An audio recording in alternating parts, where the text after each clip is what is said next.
Hi everyone, welcome back to the channel, The Vibing Starseed. Hope you are doing fine, my dear collective. And we were doing chapter 17, Bhagavad Gita. And today we will be diving into the deeper meaning of Om Tat Sat. Okay, and we'll be followed by the difference between Sat and Asat. Okay, and we will be discussing a very important symbolic representation that refers to the supreme, that is again Om Tat Sat, but in a bit of detail. Okay, so let us start. Om Tat Sat, verse 23, is a symbolic representation that refers to the supreme.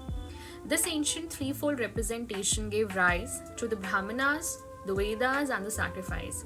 Whenever we do any part in Sanskrit, okay, any prayer in Sanskrit, we definitely get this Om Tat Sat at last, and it is an auspicious greeting to the Supreme Soul at last, that every word that I just uttered, that was in your name, that was offered to you. Okay, that means that,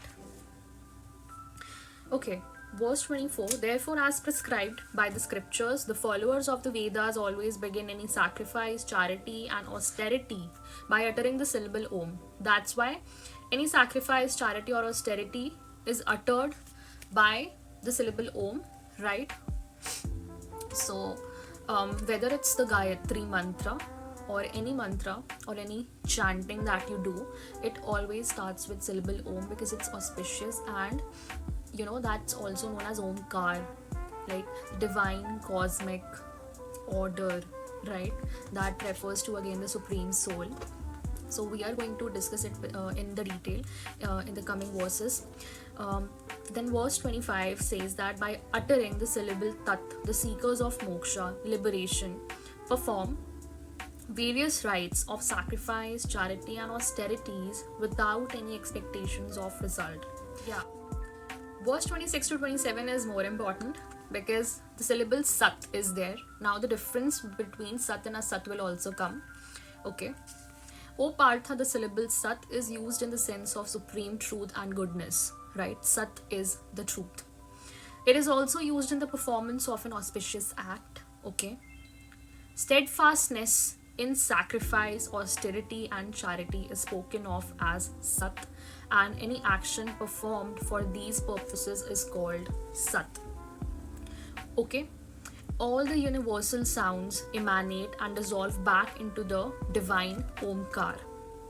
Likewise, all our ritualistic and materialistic duties, which were born from the divine cosmic order, should be in harmony with it.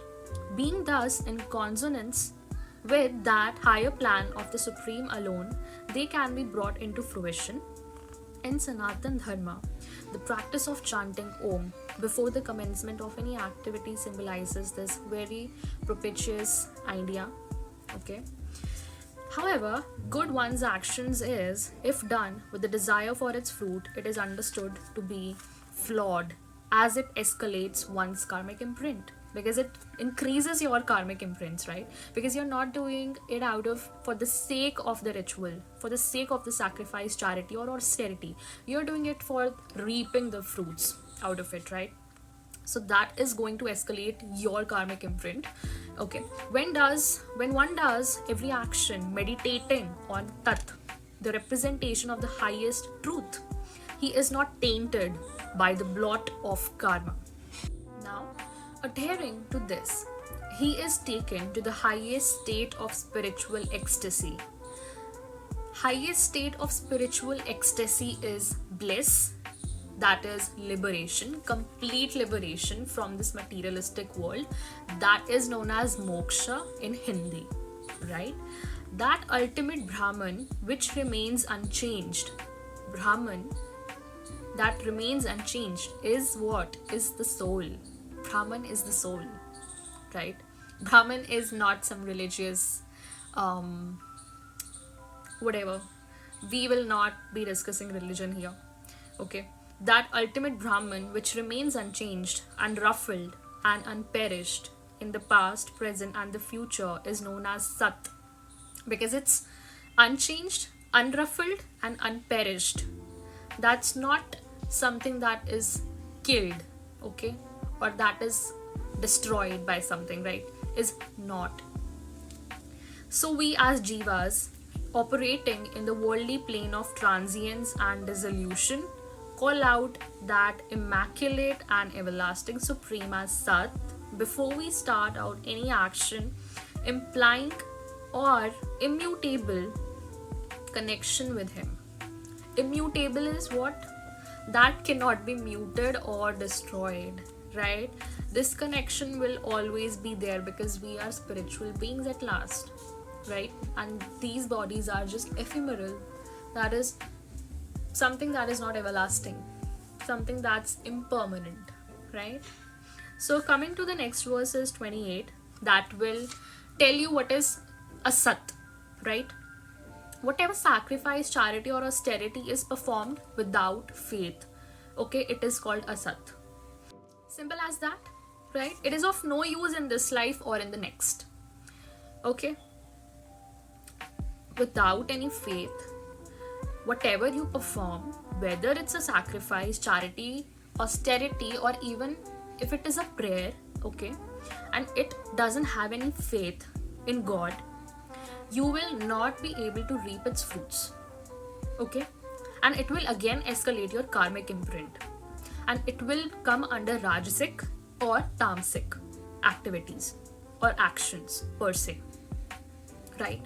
Because it's not done out of faith. If it is done out of faith, then it will be coming under Sat and sattvic actions, and it will cut your karmic imprints. At last, finishing this chapter with Om Tat Sat in the Upanishad of the Bhagavad Gita, the subject of which is the knowledge of Brahman, the science of yoga.